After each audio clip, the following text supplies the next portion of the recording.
Hello, I'm Katri Kolesnik, Head of Business Technology Forum. This is the 7th video of a series of interviews with business technology leaders. This year we are celebrating the 10th anniversary of Business Technology Standard, and we decided to interview some CIOs from some of the most successful private and public sector organizations and share it through Business Technology Forum. Our 7th interview is with Heikki Linnanen, CIO of Caverion. I met Heikki in Espoo, Finland, where he's located, to talk about business technology past, present and future. Welcome to this interview, Heikki. Let's start by seeing your career during the past decade. What have you been doing? Well, during the last decade, I've been working first for Fortum, then for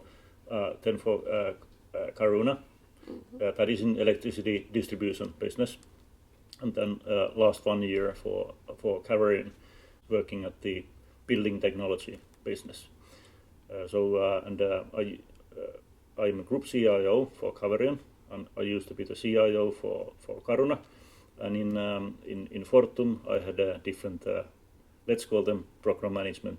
So you've been working within different industries, but yet what you've been doing, it has had to do a lot with IT. That's correct. So utility business and building technology business. So how do you see, does it change a lot when you change from industry to another and the essence of what you do? Not really. So IT is like 90% same regardless of the industry. There's difference in the business IT side of things. So different businesses need quite obviously different business applications, but you do have the regular ERP systems, CRM systems, infrastructure and wonderful Microsoft services, etc. So service desks, they are very similar no matter what the business. How has the whole information technology industry developed during the past decade? It's evolving all the while, and it goes in kind of waves. So there are different kind of modes. Used to be insourcing, outsourcing, nearshoring, offshoring. Now it's obviously cloud and analytics. Those waves take like 5 to 10 years, and then you do something else, and it's evolving all the time, and that's, I guess, the fun of it. It's never boring. If you compare, let's say that you think of how your working schedule was 10 years back, and if you think of who would you be working with in those days compared to today, is there any change? It's split between basically your own team and then let's call it the business side, your internal customers. Similar kind of split as always. I've always been heavily working with the kind of with the internal customers. The business side of IT. IT should be useful for the business, for the end users. It's not valuable as such. It's only valuable as kind of as it creates value for the enterprise. If you think of the stakeholder point of view and maybe the role of a CIO that who you are reporting to, or who are the stakeholders, has it remained the same all the time? Over the time, business is getting more and more involved in, especially on the IT development. So where should we be heading? The IT literacy of business is increasing all the time, and that is good. The other constant part of it is that when it comes to IT operations, that's kind of it's something that businesses just expect to run. It doesn't run by itself, but so there's a certain distinction between business getting more and more involved with the development side of things, and then on the operations side, basically you just run it, and the operations needs lots of attention, which is not necessarily visible for the business users. In your opinion, what are the challenges in today's world if we think of technology management or information technology management? There's this constant cost pressure. We are basically required to do more with the same amount of money, or preferably less. And then there's the competence challenge, definitely, because adopting all these new technologies in a best possible manner, cloud, analytics, requires actually quite strong in-house competence. And that is, so it's a constant race of keeping your own team, in a way, up to speed with the latest required skills.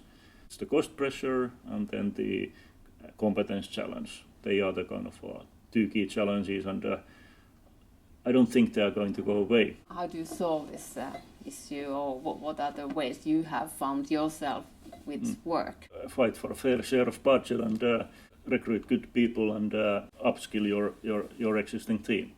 That's how you go about doing it. So what do you see as the role of business in this sense? You said that, business is more and more thinking about the development side and how to use technology in there.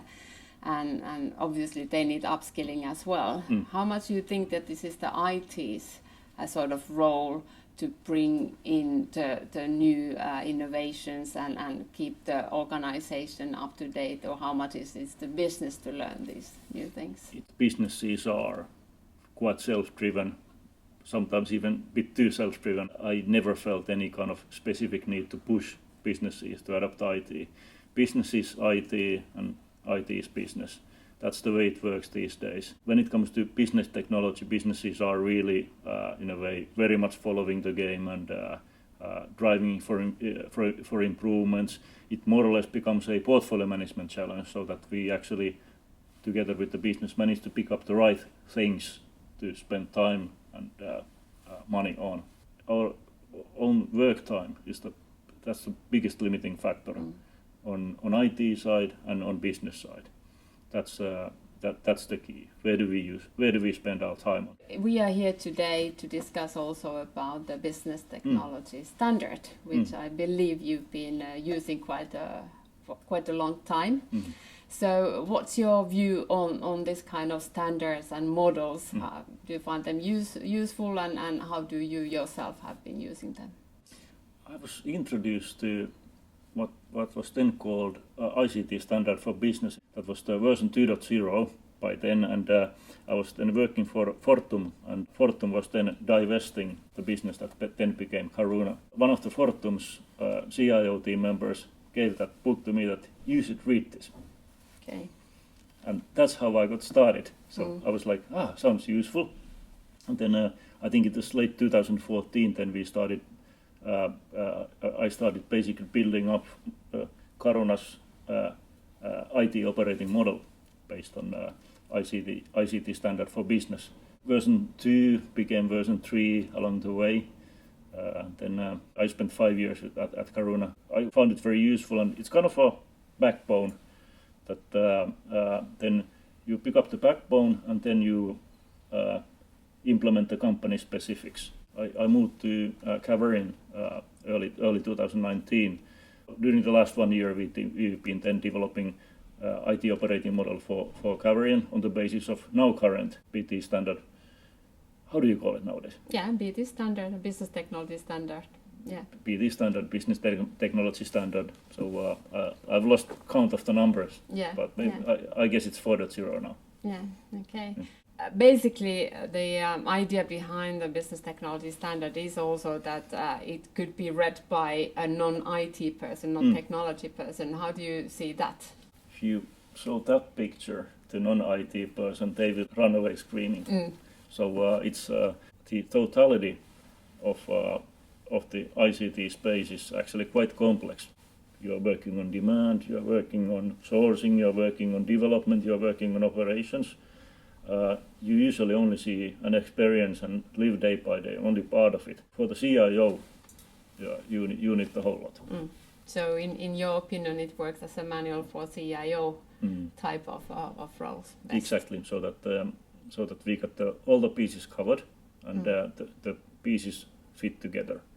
And then pick the necessary pieces that this organization needs at this point in time.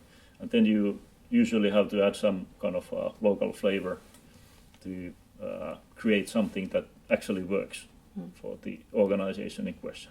Then a few words about the kind of community that develops this BT standard. As you know very well that everything, the models in the frameworks, they are first developed together with an organization belonging to this development community. And then it's totally it's open source. How do you feel about this kind of open source approach? The idea that you can actually have an open source IT operating model that is basically available free of charge for applying is a completely novel idea. So having been involved intensively in this kind of collaborative effort last 6-7 years, I'm very familiar with the idea, but it's certainly something new. The idea that you take dozens of organizations and create a common model out of the different models that different organizations are having was, I guess, at the time actually quite wild idea. It's in Finland seems to be actually is by now very well accepted, because it seems that quite a few of let's say leading Finnish organizations have been involved in creating and contributing. I guess the next stage is to make the let's say rest of Nordic countries or Europe kind of see the value. Yeah, indeed, this is the aim. So any hints or tips for us, how can we spread the word as a community? It becomes good implementations of IT operating models based on the BT standard. The results usually speak for themselves. And would you say that the results have been good for, from your point of view? I guess I wouldn't be sitting here otherwise. Good. Very good. Just then, last point, we are also thinking about the future generations and people, young people who are now thinking of what kind of professional career they might want to have. And you have now an extensive career as a CIO.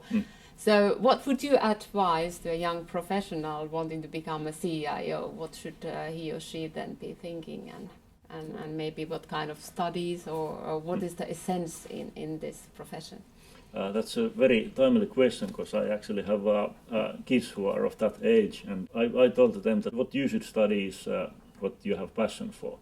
So I would say there's a good basis on information technology, coding, databases, algorithms, artificial intelligence, analytics. That's the basis that one needs. While you're studying, it's a good idea to do this kind of extracurricular things along your studies. They are actually highly useful work-life skills. You can only become a CIO via experience. It's difficult to educate anyone to be a CIO. So what inspires you? What are you passionate about? At work or outside of work? Well, I would say you can first answer at work and then outside of work.